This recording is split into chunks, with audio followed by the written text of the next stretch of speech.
Okay, thank you. I am Ustaz Lewis Anei Madut Kueendit. I come from Warrap, from Tonj. I'm a former governor of Warrap State, and I am currently writing, doing writing work. So I'm a historian. I'm more about culture, and I'm dealing with the cultural aspect of our country nowadays. Culture is all that the country is all about. I don't think there is a country without a culture. When we took up arms and started to liberate ourselves from the rest of northern Sudan or Sudan, it was culture in the first place, because the Arab northern Sudanese wanted the country called Sudan to be known as an Arab country when we are not Arabs in southern Sudan. And so it was an issue of culture.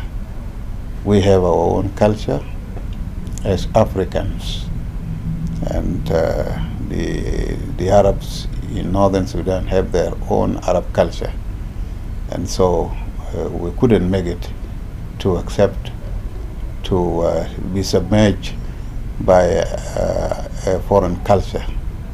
So we fought primarily to have our own cultural identity as South Sudanese.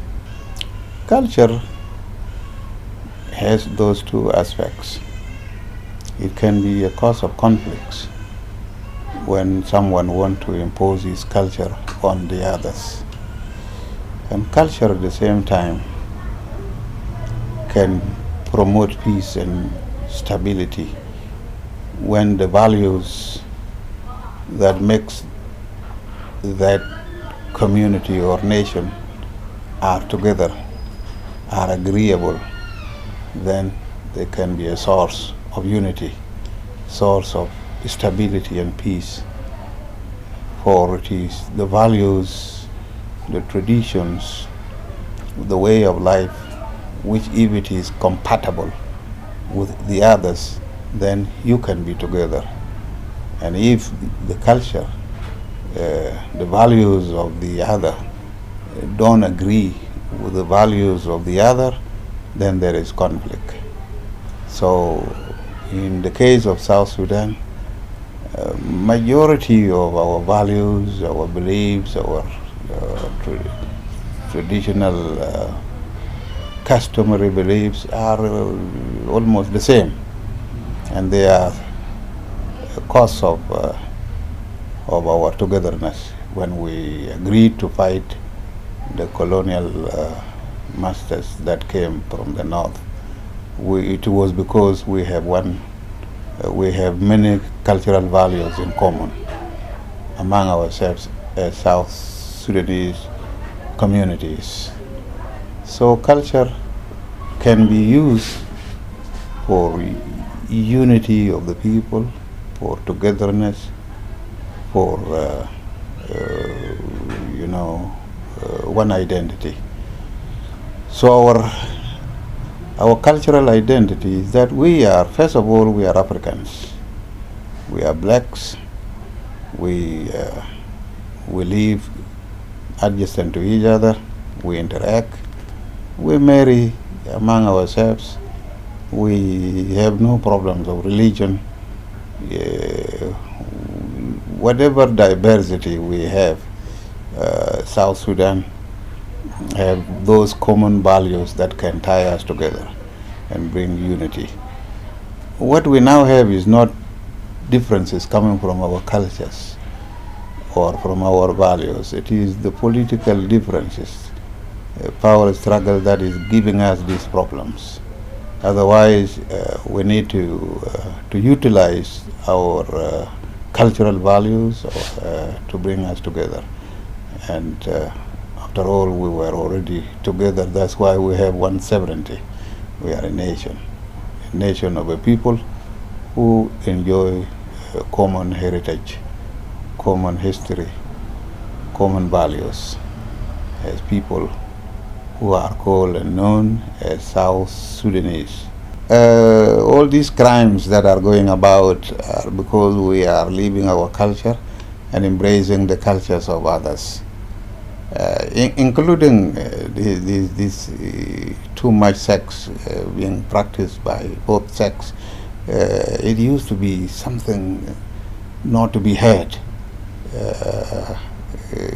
Fornication is prohibited by Dinka cultures, and I think I know it is all our cultures. They don't like fornication to be practiced openly. Yes, so many things are happening which are antisocial. They are not going according to our customary way of life. And so our rich culture cannot be abandoned, and people embrace cultures that has come from East Africa, from the Arab world, from the Western world, the whites' culture. Even these things being ingrained into the constitution that are called freedoms, child freedom, women freedom, what freedom, all these freedom must be checked, looked into, and see how do they dilute our culture. And the dilution of our culture has become more to our people in the cities, in the urban towns, more than our people in the rural areas. And it is from here that dilution of our culture is being manufactured and transported to the villages.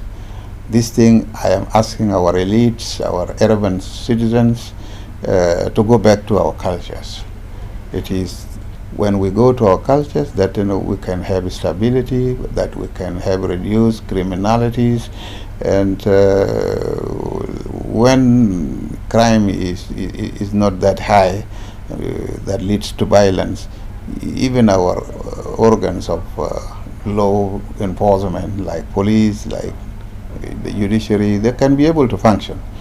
They can be able to function well and maintain the stability of the country. My appeal is for our people to jointly help ourselves by really talking to the generation that is now problematic to the nation. Crime has increased, and this is because we are abandoning our culture.